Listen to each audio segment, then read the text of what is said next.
আসসালামু আলাইকুম। আজ আমার মাস্টার্সে ভাবে পরীক্ষা ছিল, তাই খুব সকাল সকাল রেডি হয়ে কলেজে চলে আসলাম।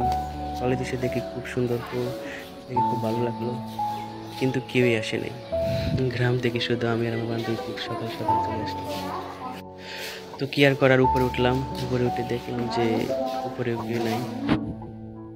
তারপর ভিতরে গেলাম, যাওয়ার পর দেখলাম যে একজন দুজন করে সবাই আসতেছে। আর ওইদিকে আমার বন্ধু ফল দিল যে সেও আসবে।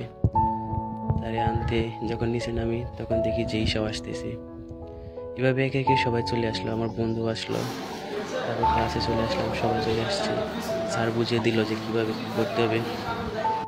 এটা নিয়ে খুব টেনশনে ছিলাম। ওইদিকে সবাই ভাইবা দিয়ে চলে গেছে, শুধু আমি আর একটা বন্ধু দুজনেই ছিলাম। সবাই নিচে যায় ছবি তুলছি, সেটা করে আনন্দ করে সময় কাটালাম, কিন্তু আমি পারলাম না। আমি একা একবার লাস্ট সিরিয়াল 100 সিরিয়াল যেটা, তারপর কি আর করার। ওইদিকে বন্ধু বসে আসলো, মন খারাপ যে একটা ছবি তুলতে পারে নাই, কি আর করব। তারপর দেখলাম যে এক দুজন রইলো, তারা আনন্দ করতেছে, তাদের সাথে একটু গেলাম। সবাই চলে গেছে ছবি তুলে, আমি একাই রইলাম। তবে যাই হোক, পরীক্ষা ভালো হয়েছে, এটাই অনেক, সমস্যা নেই।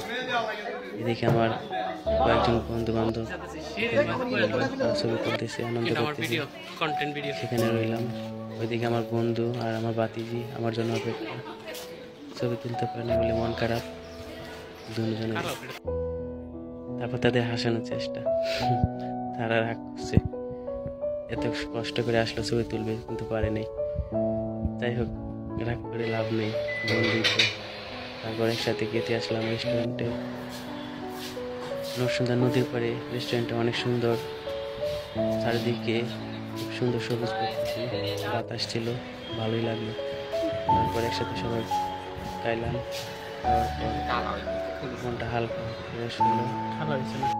যাই হোক, দোয়া করি সবাই, আর আপনারা দোয়া করবেন আমার জন্য, ভালো কিছু করতে পারি।